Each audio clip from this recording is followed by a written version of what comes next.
Naman, may ibang issue po ako, Yusek. Ngayon, pinagkibit balikat lang ng Malacanang. Tama ho ba ang umano'y planong paghahain ng impeachment complaint laban kay Pangulong Bongbong Marcos? Ayoko naman sabihin balikat lang. Pinagkibit balikat. Oo, pinagkibit balikat lang. Aha. Syempre nakikinig naman ang Pangulo sa mga sinasabi ng mga kababayan natin. But still, hindi lang magpapatinag ang Pangulo dito dahil tuloy-tuloy ang pagtatrabaho ng Pangulo.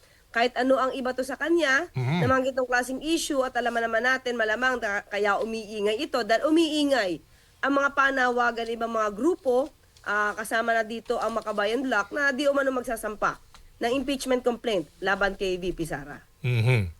So, ang ground daw ng impeachment, betrayal of public trust. Opo, reaksyon niyo po. Nadinig natin yan, betrayal public trust daw dahil sa di umanong 2025 national budget. Tandaan natin, Aljo, hindi pinabayaan ng Pangulo. As early as July, ipinakita niya nagmanifest na ang kanyang pagkadismaya sa mga maanumalyang flood control project sa pang-abuso sa Kaban ng Bayan. At even before, pag-assign nito, sabi niya, parang hindi niya na nakita yung net.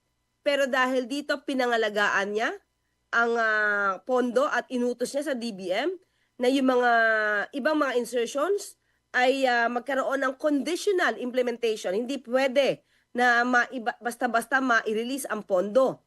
At di ba't nagkaroon nga for later release at kinwestiyon nga rin ito at nag-anomalya or rather umalma si Senator Amy dahil sa yung kanyang budget na nire-request noon ay hindi agad-agad na-release ang pondo dahil nga ang utos ng Pangulo hanggat hindi na ipapakita ang patunay o mga dokumento na dapat ma-release ang pera sa isang project ng mga politiko na siya ay proponent, hindi ito agad-agad ma-release. So paano magkakaroon ng sinasabing breach of public trust kung mismo ang Pangulo ay nagpangalaga ng pondo at nagpapaimbestiga sa mga umubuso sa pondo? Aljo, at hindi natin alam kung saan pinanggagalingan ito. Maaaring ikinakabit lamang ito dahil para maiwasan ang issue ng impeachment complaint laban sa Vice President.